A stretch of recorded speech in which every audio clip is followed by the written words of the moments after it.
Hi friends, welcome back to my YouTube channel. So today's topic is traumatic brain injuries. In this video, we will discuss its definition and causes, types of TBI, symptoms, management and treatment. So let's start the lecture. Traumatic brain injuries. Definition: traumatic brain injuries refer to brain dysfunction caused by an external physical force.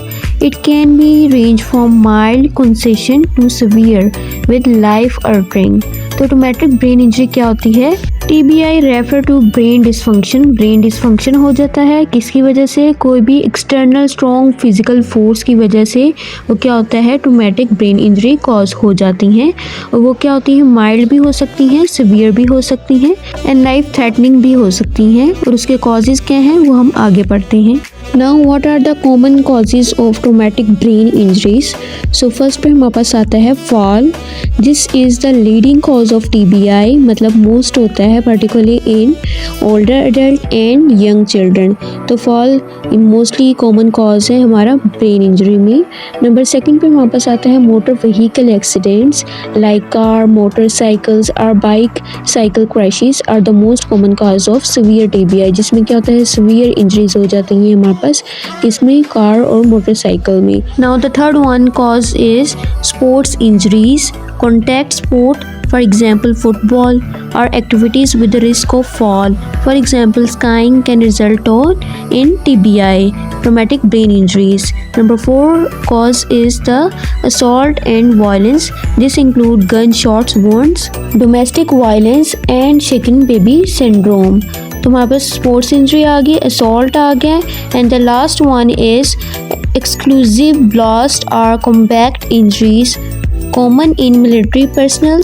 These are TBIs often result from blast wave or shrapnel. तो हमारे पास ये आते हैं traumatic brain injury जिसकी वजह से हो जाते हैं, ये वह हमारे पास कॉजेज आते हैं। हमारा फर्स्ट कॉज था फॉल, नंबर 2 हमारे पास motor car accidents, sport injuries, blast और असॉल्ट्स। तो these are the common causes and the most important causes in traumatic brain injuries. तो ये हमारे पास पेपर में भी आते हैं mostly questions. Now what are the symptoms? So symptoms of TBI is number 1 physically headache, nausea, vomiting, fatigue, difficulty sleeping or seizures. Number 2 cognitive पे क्या होगा, confusion, memory loss, concentration difficulties or impaired decision making. Now the next one is sensory, blurred vision, sensitivity to light, noise or tendinitis. Emotional behavior, mood swings, irritability, depression and anxiety. So these are the symptoms in traumatic brain injuries. Now what are the types of traumatic brain injuries? Number 1 mild TBI, concussion, brief loss of consciousness or none. Symptoms headache, confusion, dizziness, memory issues and nausea. Recovery usually resolves in days to weeks and may result in post concussion syndrome in some cases. तो इसमें क्या होता है, हमारे पास mild severity होती है और इसमें सिम्टम्स हमारे पास माइल्ड होती हैं और रिकवरी भी विद इन डेज और वीक्स हो जाती है। Now the second type of TBI is moderate TBI, loss of consciousness lasting from 30 minutes to 6 hours, symptoms persistent confusion, cognitive impairment and physical deficit. Recovery क्या होगी, requires longer rehabilitation with potential for lasting impairments. तो moderate में क्या होगी कि loss of consciousness से ज़्यादा हो जाएगी, थोड़ी मॉडरेट लेवल पे हो जाएगी, सिम्टम्स भी इसके थोड़े हो जाएंगे, कन्फ्यूजन लाइक और फिजिकल डेफिशिएंट हो जाएगी। रिकवरी इसकी थोड़ी लॉन्गर हो सकती है फॉर लास्टिंग इम्पेयरमेंट और depending upon the impairment. Now the third type of TBI is severe TBI. Loss of consciousness is lasting more than the 6 hours. Symptoms extensive neurological and physical disabilities, cognitive deficit and emotional changes भी हो जाएंगे। Recovery incomplete and significant rehabilitation needs. तो इसमें क्या होगा कि consciousness ज़्यादा हो जाएगी एंड सिम्टम्स भी इसके ज़्यादा होंगे, न्यूरोलॉजिकल फेलियर हो जाएगा, फिजिकल डिसेबिलिटी हो सकती है, पेशेंट कंफ्यूज हो सकता है, इमोशनली चेंजेस हो सकते हैं, डिप्रेशन में जा सकता है और इसकी रिकवरी इनकम्प्लीट होगी। Now the next type is penetrating TBI caused by object For example, bullet shrapnel penetrating the skull result in localized and diffuse brain damage. तो ये penetrating TBI किसकी वजह से होता है? किसी भी बुलेट की वजह से, लाइक शॉट, तो उसकी वजह से क्या होता है कि हमारे पास पेनिट्रेटिंग TBI होता है और रिजल्ट क्या हो सकते हैं? इसकी वजह से ब्रेन डैमेज भी हो सकता है क्योंकि ये एक लोकलाइज्ड एरिया पे होती है injury. Fifth type of TBI is diffuse axonal injury caused by rotational or shearing force due to high impact trauma। ये किसी भी high impact forces की वजह से इंजरी होती है, leading to widespread brain cell damage हो जाते हैं and resulting into coma and severe disability। And the sixth and the last type of TBI, traumatic brain injuries, is closed TBI caused by blunt force trauma without penetration of skull। तो ये किसकी वजह से होता है? Blunt force trauma, like बहुत ज़्यादा force की वजह से हो जाता है और इसकी वजह से क्या होते हैं? रिस्क होते हैं of swelling, bruising and intracranial pressure, उसका क्या होगा? वो भी कम हो जाएगा। और किसकी वजह से? क्योंकि ये हाईली फोर्स से हुआ है। Now moving toward its management of TBI। Number 1, mild TBI, for example concussion, rest and monitoring for worsening symptoms, avoid activities that can lead to second injury, gradual return to normal activities as symptoms improve. तो हमारे पास mild traumatic brain injury में क्या होगा कि हमें rest करना होगा, मॉनिटर करेंगे सिम्टम्स को कि ज़्यादा वो बढ़े ना, एक्टिविटीज को अवॉइड करें जो हमें ज़्यादा इंजरी कॉज ना करें, और फिर वो क्या होगा कि नॉर्मल एक्टिविटीज़ की तरफ हम दोबारा आएंगे। अगर हम प्रॉपर रेस्ट लें तो ये ठीक हो जाएगा। Now the second management of TBI is moderate to severe TBI, जिसमें क्या होगा? इमरजेंसी केयर करेंगे हम, focus on stabilising the patient, ensuring adequate oxygen and blood supply to the brain, controlling blood pressure, imaging करेंगे, CT scan और MRI to assess the extent of the brain damage, surgery करेंगे, may required to remove pressure और blood clot.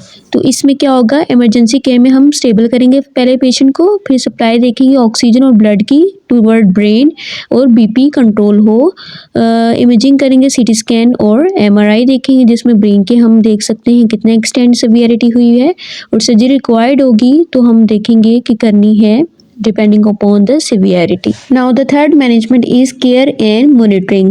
In ICU care for severe TBI, monitoring intracranial pressure ICP is crucial to prevent secondary brain damage। तो इसमें क्या होगा कि हम intracranial pressure को monitor करते रहेंगे ताकि आगे severity increase ना हो, brain damage ना हो। Medication देंगे, diuretics देंगे to reduce swelling, fluid वगैरह, anticonvulsant to prevent seizures, sedatives to decrease agitation। So these are the monitoring medications जिसमें हम क्या करेंगे? मॉनिटर करेंगे TBI को। And the fourth management is rehabilitation, physical therapy. Number 1, improve motor skills improve करेंगे हम physical therapy के through. Number 2, occupational therapy, help in daily activities, जिसमें हम क्या करेंगे कि पेशेंट को इंडिपेंडेंट कर देंगे डेली एक्टिविटीज़ ताकि वो परफॉर्म कर सके। नंबर 3, स्पीच थेरेपी, जिसमें क्या होगा कि इम्प्रूव स्पीच डिफ़िकल्टीज़, जिसमें वो बोलना सीखेगा, रीगेन ऑफ वर्ड्स करेगा। Number 4, cognitive therapy, help memory problem solving, जिसमें वो क्या करेगा? रिकॉल करेगा अपनी मेमोरी को ताकि उसकी सॉल्व हो सके memory loss. Number 5, psychological support, जिसमें क्या होगा कि वो मैनेज करेगा एंजाइटी एंड बिहेवियर। तो साइकोलॉजिकल सपोर्ट बहुत ज़्यादा ज़रूरी है क्योंकि पेशेंट एंजाइटी में, डिप्रेशन में जा सकता है। Now moving toward its diagnosis of TBI, examination, clinical assessment, history, Glasgow coma scale score. तो हम क्लिनिकल असेसमेंट करेंगे, हिस्ट्री लेंगे, ग्लासकोमा स्केल के थ्रू हम स्कोर करेंगे कि इसके कितने हमारे पास सेंसेस हैं, कितने रिस्पॉन्स पेशेंट शो कर रहा है। Number 2, imaging, CT scan, MRI to detect the bleeding and swelling, fractures, तो हम जिसके ज़रिए हम देख सकते हैं कितनी ब्लीडिंग या स्वेलिंग हुई है या कोई फ्रैक्चर हुआ है। न्यूरोसाइकोलॉजिकल टेस्ट करेंगे, एवेलुएट करेंगे कॉग्निटिव, इमोशनल और बिहेवियर फंक्शनिंग, इसमें हम देखेंगे कि पेशेंट कितना रिस्पॉन्स कर रहा है, इसके फंक्शन, लॉस ऑफ सेंसेशन तो नहीं है, इसके फंक्शन कैसे हैं, तो ये सारे हम उसमें चेक करेंगे। एट लास्ट हम कॉम्प्लिकेशंस देखेंगे TBI को, अगर उसको हम ट्रीट ना करें तो क्या होगा। नंबर 1, पोस्ट ट्रोमैटिक एपिलेप्सी हो जाएगी। Number 2 cognitive and emotional impairment हो सकती है। नंबर 3 क्रोनिक हेडेक हो सकता है, डेजीनेस हो सकती है क्योंकि हम उसको प्रॉपर ट्रीट नहीं कर रहे हैं या उसको छोड़ देंगे। और number 4 increase risk of neurodegenerative disease, for example Alzheimer और पार्किंसन, जिसमें क्या होता है कि मेमोरी लॉस वगैरह होती है। Now how can we prevent from these TBI traumatic brain injuries? Number 1 use helmets during sports और राइडिंग एक्टिविटीज और car. Number 2 wearing seat belt ensure proper child car seat use. तो हमें क्या करना चाहिए, हेलमेट वेयर करना चाहिए, seat belt use करने चाहिए।